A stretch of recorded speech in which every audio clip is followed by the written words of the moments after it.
Welcome students. We are in the 7th lecture of unit number 4, a requirement analysis and specification. We in this chapter have studied about the tasks of requirement engineering process, and in the requirement modeling part, that is elaboration part, requirement modeling, we were in the elements of model. In this part, we have already covered scenario-based, behavior-based.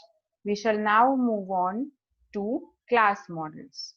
Now, class models are nothing but something that is represented with the help of a class diagram. Now, for that, we will see what is a class diagram. Class diagram is something that will help you to know what are actually the entities that are interacting with each other in a software project. It will also tell you about which are the various classes which are interacting, what are the properties of that class, what are the behaviors or operations that they are doing. All these things are specified in a class. So finally, we can conclude that class-based elements or class diagrams are such type of diagrams which are telling you more about the structure of the project, or how your project actually works, what are the bases on which your project will work. Okay, so what it does, it identifies the domain classes. So which are the classes that are involved in the project, and it is manipulated by what actors. That is what you can come to know in the class diagram. Next is attributes of these classes can be known. So attributes are the properties. Like suppose if I'm talking about a class teacher, then the teacher class will have properties like name, like address, like date of birth. And properties or methods that it will have are teaches, okay, or writes or explains. So these are the attributes of the class teacher. Okay, now how they interact with one another, we can come to know whether what kind of relationship the two classes are having with each other. So if I talk about a student class and a teacher class, they are interacting through teaches. A teacher is teaching a student. Next is what it describes. It describes the structure of the class. It describes the properties, or you can say the instance variables that you are declaring in a class. And it also displays the relationships between the objects along with the methods or operations of the class. Now let us see a simple example how you are representing a class. So this is a class. You are writing the name of the class here. So it should be in bolds. The name of the class is say teacher. Okay, here you are writing out the property, that is name. So here you are writing down name, and here you are having a class method, that is a teach method. So teach method will be here. So here class name, here instance variables of that class, and here you have the methods of that class. Let us move into details. Now this is the class diagram for the cardio health monitor system. Now if you want to know about this cardio health monitor system in details, you need to refer to the 4th lecture of unit number 4. Okay, now first let us see what types of classes I have made. Let us take this class for example, client class. Okay, so client class, here I am writing the name of the class. This client actually is in bold, you can see, as compared to what I have written here. This is not bold, but this is bold, but it is not visible due to image. Okay, okay, this is a client, this is a class.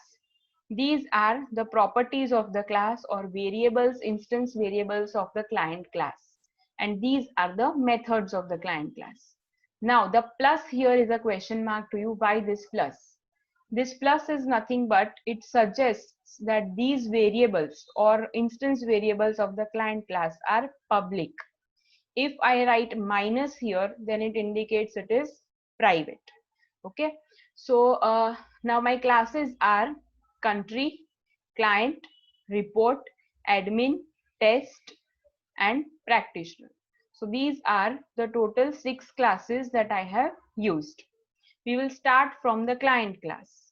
The client class is related to country class, to practitioner class, to report class, and to test class.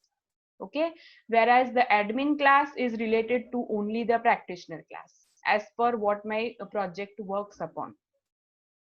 Okay, so client class is having client ID, client name, date of birth, gender, weight, weight unit, height unit, address, contact number, email, country ID, is a smoker, yes or no, and practitioner ID.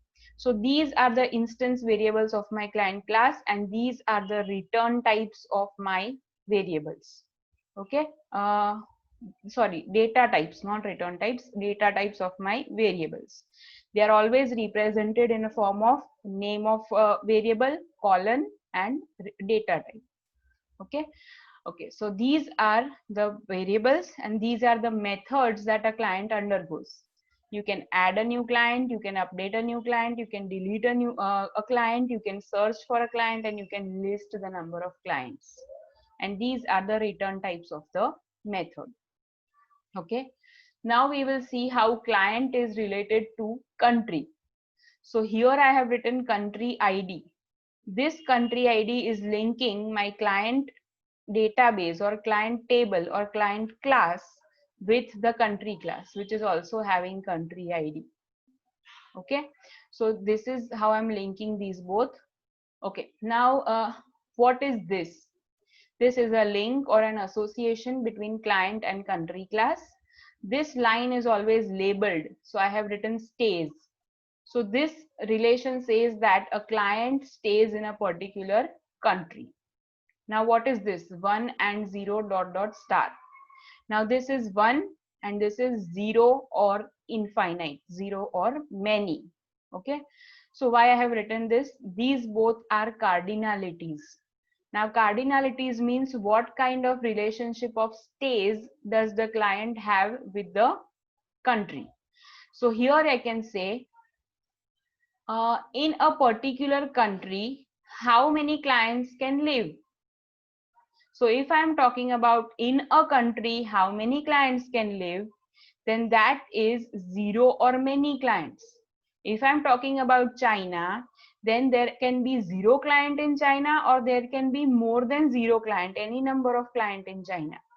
So we are representing that in a particular country, 0 or many clients are living. Let us see the reverse. A particular client lives in which country? So you can say a particular client will live in only one country.